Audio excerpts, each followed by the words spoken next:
Whitehall 1212.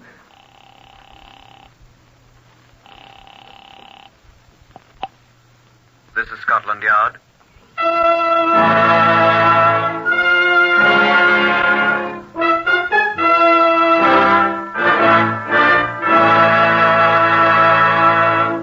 For the first time in history, Scotland Yard opens its official files to bring you the authentic, true stories of some of its most baffling cases. These are the true stories, the plain, unvarnished facts, just as they occurred, reenacted for you by an all-British cast.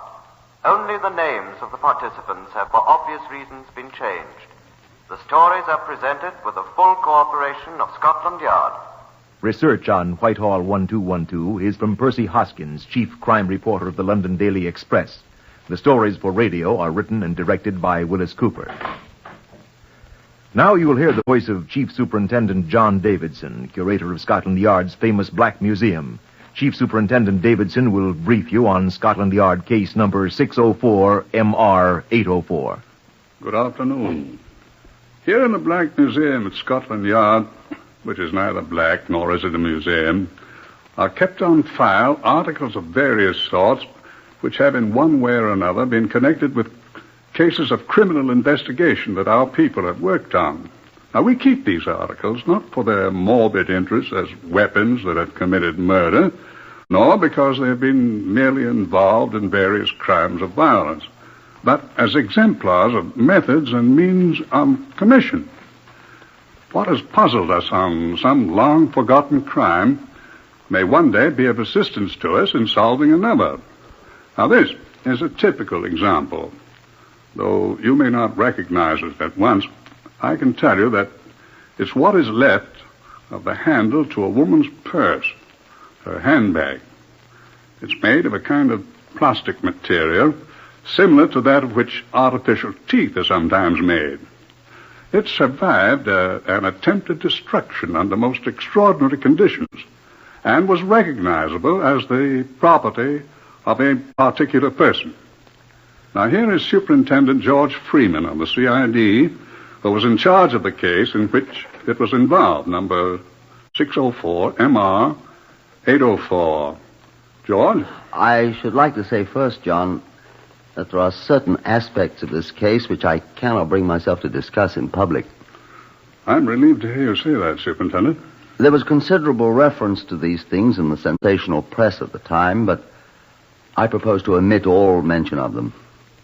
I shall confine myself, as far as possible, to how we at Scotland Yard discovered the murderer and assisted in bringing him to justice. Well, I couldn't agree with you more, George. There is, however, a happy ending to the story. A happy ending? Uh-huh.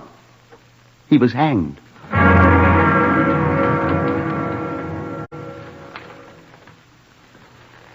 On an afternoon in 1949, Mrs. Minerva Bannamon, a well-to-do 68-year-old widow, walked out of the Kensington hotel in which she lived. She was never seen again. Woman Police Sergeant Elsie Rice was assigned to investigate. I was present when she made her report. On inquiry at the hotel, I determined that the last person to have seen Mrs. Bannamon alive was a Mrs. Beatrice Miller, another resident of the hotel. Did you speak to Mrs. Miller, Sergeant? I interviewed her, yes, sir. Her conversation was as follows, according to her account. Mrs. Miller, are you going shopping? Mrs. Bannamon, no, I'm going down to Crawley with Mr. Hughes. Who's Mr. Hughes, Sergeant? He's a young businessman, an engineer, according to Mrs. Miller, who sometimes shares a table at the hotel dining room with Bannamon. Have you interviewed this Hughes? No, sir. He was not at the hotel, and there wasn't anyone who knew his business address. I left a message saying I'd call on him this evening at 8, sir. Very well, Sergeant. Thank you, sir. I turned my attention to other matters of more pressing importance than a report on a missing woman. And Sergeant Rice reported to me the next morning. I interviewed that Mr. Hughes last night, sir. Hughes. Oh, yes, that missing woman. Mrs. Minerva Bannamon, sir. Uh-huh. Sit down, Sergeant. Thank you, sir. He stated that he did not meet Mrs. Bannamon. What's that? He agreed that he did have an engagement with her, sir. He was to drive her to Crawley, where he had a small manufactory. What for, did he say? To look at some fingernails, sir. Some what? Some sort of plastic artificial fingernails he'd invented, sir. By any chance, was she going to invest money in this thing? He said she was, sir. Mm-hmm. But they didn't go there, you said. That's what he said, sir. When was this? 2 days ago, sir. On Wednesday. I don't like that investing business, Sergeant. Artificial fingernails. It's absurd, isn't it? No, sir. Huh? Some women wear them, sir. They come in different colors. Are you serious? Yes, sir. Yes, sir. But she didn't show up. Probably got suspicious. He's a suspicious-looking chap, Sergeant? Artificial fingernails. I didn't like him, sir. Woman's intuition. No, sir. He's a little too smooth to suit me. Greasy. Greasy hair, greasy face, revolting little black moustache. Oh, I'm sorry, sir. I suspect the old girl got the same impression you had, Sergeant, and ran out, clutching her investing money to her ample bosom. She was a small, active woman, sir. You got her description? Yes, sir. Wearing a black Persian lamb coat, dark burgundy dress. A what dress? Red, sir. Carrying a small handbag with a large plastic handle. Hair white, complexion ruddy, wore false teeth, both upper and lower plates. Jewelry, a gold bracelet, at least 4 rings, 2 of which were set with large diamonds. An old-fashioned watch with gold breastpin in a fleur-de-lis shape. All right, Sergeant, I'll take your word for it. Yes, sir. I'm much more interested in this investment business. We'll find the old lady with such efficient people as you, Sergeant. Thank you, sir. But this fellow Hughes, where's his factory? Crawley, you said. Crawley, yes, sir. Near Horsham, sir. Between here and Brighton. Yep. Superintendent Freeman here. I want the police station at Horsham. Telephone's a great invention. I keep thinking of that American cinema actor. What's his name? Meach. Hello? Horsham Police Station, Sergeant Hodge. Superintendent Freeman, Scotland Yard, Sergeant. Oh, yes, sir. Look here. You know a chap named Hughes has a factory of some sort of Crawley? Know him by sight, sir. Very dapper chap. Black hair, small black moustache like Hitler's. That's the one. There's a tiny shed. You hardly call it a factory, sir, on Leopold Road in Crawley. Yes, sir. Saw him just the other day, sir. When was that? Wednesday, sir. 2 days ago. You sure of that, Sergeant? Yes, sir. He was with an elderly lady, sir. A lady in a Persian lamb coat, I think it's called, sir. Here, give that description to Sergeant Rice. Here, Sergeant. Yes, sir. Sergeant Rice here. Yes, I'm a sergeant. What? Persian lamb? Yes. Dark red dress? Yes. Red-faced, white hair? Handbag with a big handle? Funny old-fashioned watch? Let's have the phone, Sergeant. Wait a sec. Yes, sir. Where did you see them, Sergeant? Walking down Leopold Road together, sir, toward this factory of his, sir. No mistake, Sergeant. Oh, no, sir. No mistake. Seen him since? No, sir. Send a man over to this factory right now and have him stay there till Hughes shows up. Yes, sir. I want to see that man, Hughes, at once. Pick him up and let me know when you've got him. Yes, sir. Well, Sergeant, I think you're right in not liking Mr. Hughes. What's up, sir? Well, for one thing, he's a liar. And second, we'll see. CRO, please. Criminal records up. Yes, I'll wait. How did that sergeant at Horsham know the description of Mrs. Bannerman's clothing, sir? Was she... Hello? Who is this speaking? Oh, good morning, Murphy. Superintendent Freeman here. Look, do you have anything on a man named Hughes? What's the rest of his name, Sergeant? John George, sir. Age about 40. John George Hughes, at present of Crawley, about 40. Dark hair and moustache. How tall, Sergeant? About 5'7" or 8, sir. 5'7" or 8. The man said to be an inventor of sorts. Has a factory at Crawley in West Sussex. Could you check quickly for me, please? Good. I'll be here in my office. Thank you. What were you saying, Sergeant Rice? I was asking how that sergeant at Horsham knew about the clothing Mrs. Bannamon was wearing, sir. He said... Oh, excuse me. Superintendent Freeman. Yes, Murphy. Oh? What's that number? 86522. Right. Surrey Assizes. London sessions in 1941. Well, just send the file round to me, will you? Oh, is there a photograph of him in the file? Good. Thank you very much. You'd recognize him from the photograph, wouldn't you, Sergeant? Oh, yes, sir. Sir, I was wondering... Your Mrs. Bannamon was with Hughes at the factory Wednesday afternoon. That's how that sergeant knew about her clothing, then. That's right. He saw them together. So your Mr. Hughes is a liar. Now, CRO has a file on Hughes. He got 4 years at Surrey Assizes in 1937 for obtaining money by false pretenses. He was sentenced to 21 months for theft at London sessions in 1941. So he's a thief and a cheat. Be interested to see if he can prove he's not a murderer, too.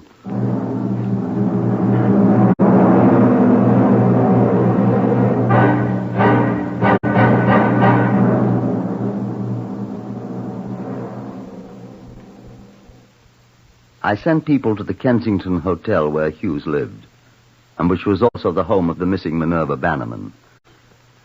She had not returned. Hughes' room on another floor had not been occupied. I again telephoned the police station at Horsham, which is 4 miles from the village of Crawley, where Hughes had his fingernail factory. He had not been seen at all. The door to the place was still padlocked, they told me. Sergeant Rice came into my office. Afternoon, sir. Where have you been, Sergeant? Communications, sir. I worked up as complete a list as I could of the jewelry Mrs. Bannamon was wearing and had it sent out on the teletype. All police stations? All stations, sir, including Horsham. Don't think you'll get very much from Horsham. Sir, don't you think it'd be a good idea if I ran down to Horsham and had a look at that factory of Hughes? Oh, what do you expect to find? I might find Mrs. Bannamon, sir. Sergeant Rice, I've never told you what I think of women detective sergeants. Have I? No, sir. I think the rank of woman detective sergeant should be abolished. Yes, sir. And then I think they all ought to be promoted to chief superintendents, to remind the superintendents to keep their minds on their jobs. Come along, I'll go with you.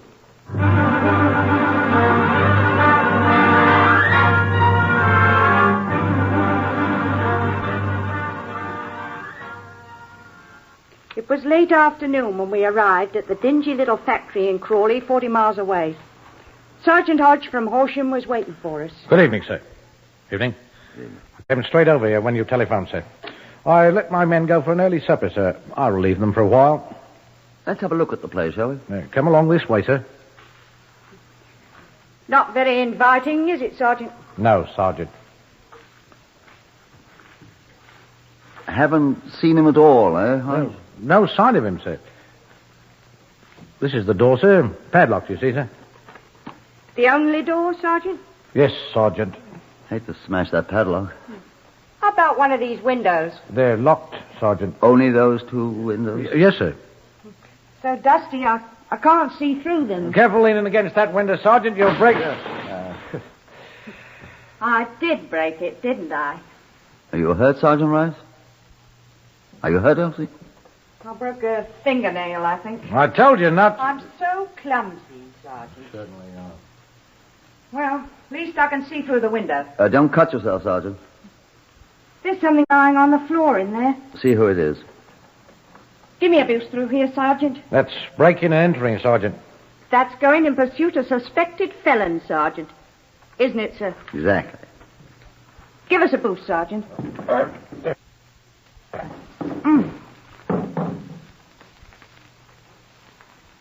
Can you see who it is in there?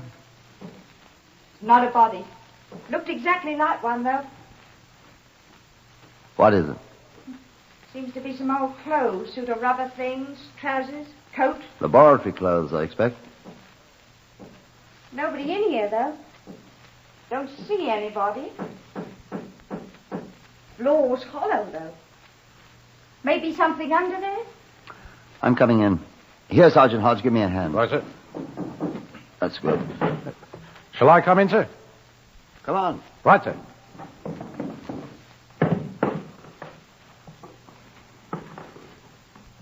What's that stuff there in the corner?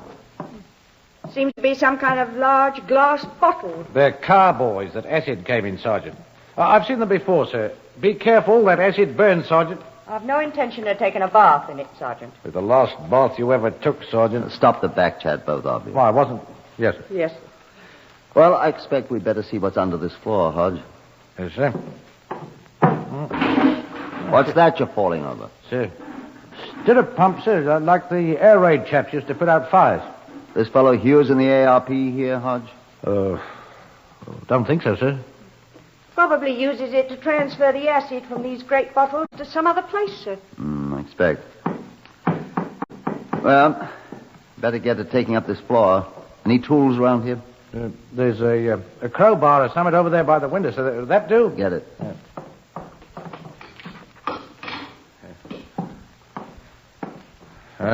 Where'll I start, sir? Here, I think this board's loose. Let's get it up. Go on. Just what do you people think you're doing here? I know you, young woman. I know you, Hodge. Who are you, sir? I'm Superintendent Freeman of Scotland Yard. You are John George Hughes, I take it. I am, and I'm the bloody owner of this bloody place. I was rather expecting you, sir. As for you, Sergeant Rice, I'll tell you at once, Mrs. Bannamon is not here. You were with Mrs. Bannamon the last time she was alive, Mr. Hughes. Where, sir? Here in this town on Wednesday afternoon. I was not. You were seen and recognized. Well, I can only say that whoever says he saw me with her is mistaken. I was in London. Are you mistaken, Sergeant Hodge? No, sir, I am not. Well, sir, I assure you, Mrs. Bannamon is not here. You know where she is? You said she had vanished into thin air. Miss Rice, is that right? I said she disappeared. Into thin air, you said. Oh, somebody said. Maybe I said. Mr. Hughes, I should like you to come up to London with me. Why? I should like to have your answers to a few questions. About Mrs. Bannamon? Yes. Well, all I can tell you about Mrs. Bannamon is that you'll not find her here. Or any other place. Really, I should advise you to come to London and answer my questions, Mr. Hughes. Will you arrest me if I don't? Very probably.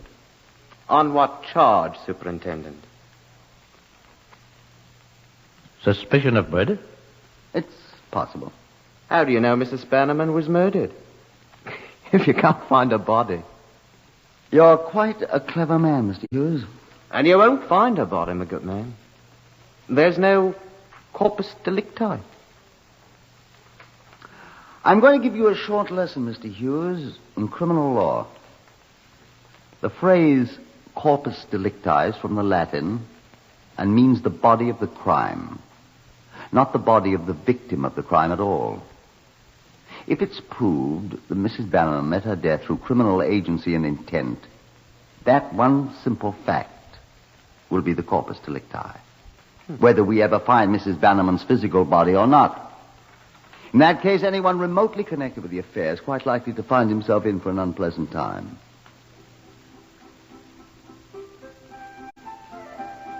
I'll go to London with you.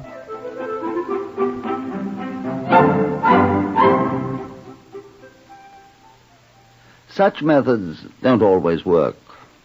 They're on the very edge of legality. It's only in a court of law, in a trial after a person has been duly charged with the commission of a crime, that he's required to answer any questions and then under oath. But a prudent man welcomes the opportunity to speak out. His refusal to do so is highly suspicious. Mr. John George Hughes chose to answer freely. It was next morning at Scotland Yard I asked him, among other things, how is it that the constables on duty at your factory did not see you enter the place, Mr. Hughes? Because I came there directly after my interview with your Miss Rice, before the constables were assigned to watch my factory. I suspected they'd have the police on me, and I didn't want them mucking about in my factory in my absence. Then you'd been in that place at least 2 days without going out. Longer than that. What were you doing? Oh, various things. keep them hidden mostly. You still maintain that Mrs. Bannamon didn't come to your factory? Before this occasion, yes. But she always left, Superintendent. But this time, she didn't. She didn't come there this time. I told you. Excuse me. Superintendent Freeman here. I've got the coat, sir. Good, Sergeant. Is it hers? That Mrs. Beatrice Miller, sir, who first told me about Mrs. Bannerman. The last person who saw her at the hotel, remember? I know. She identified it as Mrs. Bannerman's. We'll have to prove it, Sergeant. Mrs. Miller thinks she can do that, sir. Very well, carry on. Mr. Hughes, I may as well tell you that a party of CID people are now at your factory in Leopold Road, Crawley, with a search warrant. Well, they won't find anything. They've already found something. Some of my personal property, I suppose. I know they haven't found Mrs. Bannamon. They found a cleaner's ticket for a Persian lamb fur coat. In your name. A friend of mine asked me to have it cleaned for her. What is her name? Mrs. Diana Thorpe. Where does she live? I don't know her address. She's gone to Dover to visit her sister.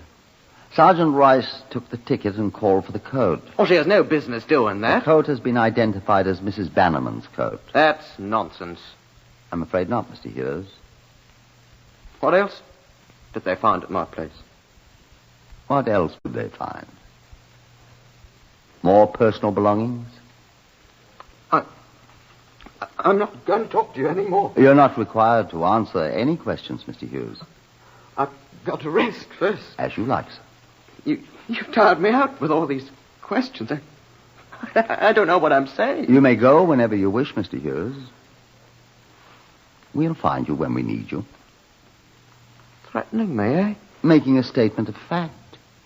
Now, if you wish to go. Why don't you arrest me? If I can uncover enough evidence to justify it, I shall. Who's that? Come in. Come in, Sergeant Hodge. You know Mr. Hughes, of course. Yes, sir. This is Mr. Sturm of Horsham. Superintendent Freeman, sir. Good morning, sir. Morning, Mr. Sturm. Come in. Mr. Thank you, sir. Mr. Hughes was just leaving. Well, I'll wait a minute. As you prefer, sir. Well, Mr. Sturm. Mr. Sturm is a pawnbroker, sir, in Horsham. This is Mr. Hughes. Last time I saw him, his name was Whitaker. You're a liar. Please, Mr. Hughes. And when did you see this gentleman last, Mr. When he Sturm? hawked this with me for 17 quid. How interesting. An antique breast watch fastened with a fleur-de-lis clip. Exactly the same as the one described in the circular sent out from Scotland Yard here as the property of Mrs. Minerva Bannamon.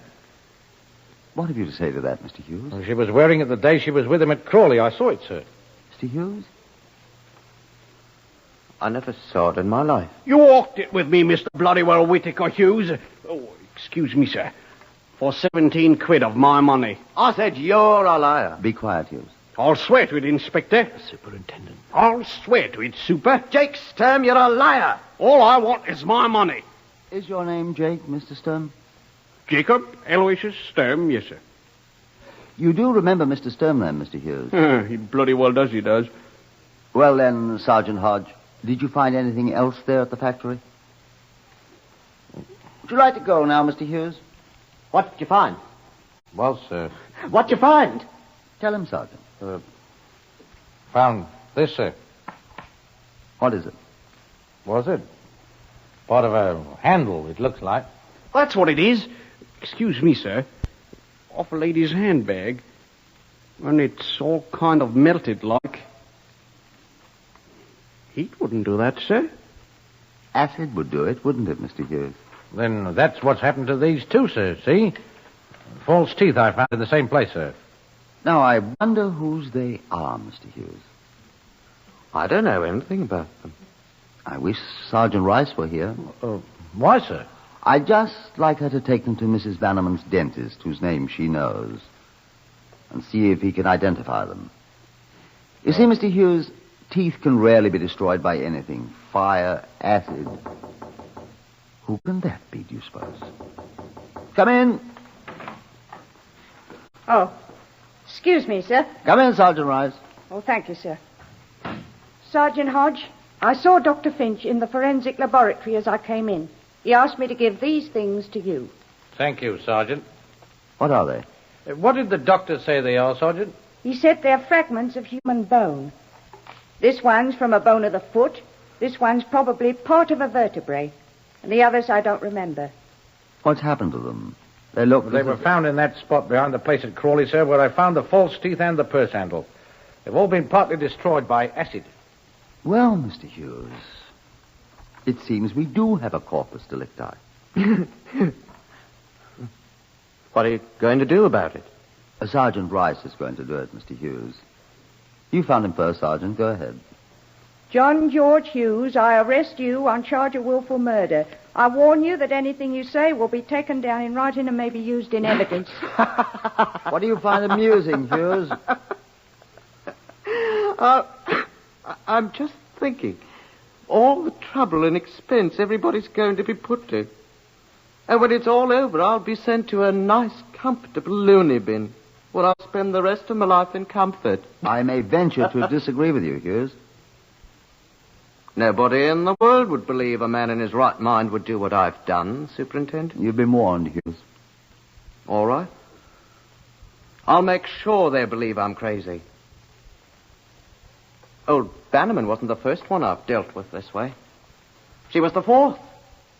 And I didn't get enough money out of all four to make it murder for profit. I'm crazy, I tell you. Crazy. And let the jury read that from your notes, Sergeant Miss Nasty Rice. I just the ex-Miss Bannamon on the back of her skull, just like I did the others. A man and his wife and a young boy. And I didn't get 30 quid out of the whole lot. And I'll tell you what I did with them all. You saw all that acid when you were snooping in my factory. But perhaps you can think of what happens to a human body when it's dumped into a 40-gallon vat of it. Soup. That's all. Nasty, yellow soup. And a few pieces of bone and a set of false teeth and this handle that can be identified. And that Persian lamb coat that I sent out to have the bloodstains cleaned off it. And nothing left of them all, except what was left in the acid when I poured it out. Think I won't be sent to Broadmoor instead of the hangman? Oh, let me tell you what else I did. After I'd killed each one, before I shoved them in the acid bath... No, I will not allow you to hear that.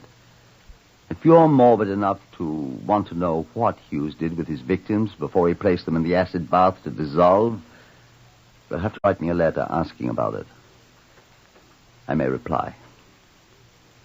The jury believed the alienist who testified that John George Hughes was perfectly sane. They also believed his confession of horrible murder. The verdict was guilty. He was sentenced to death. His appeal was denied, and he was hanged at Wandsworth 41 days after he had foully murdered his last victim.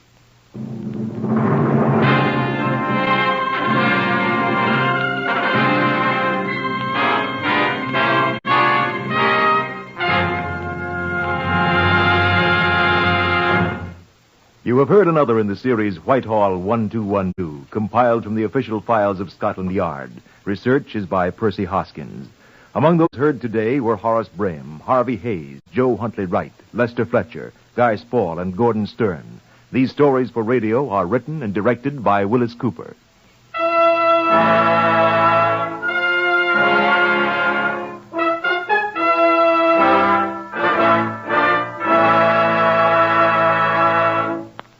This is NBC, the national broadcasting company.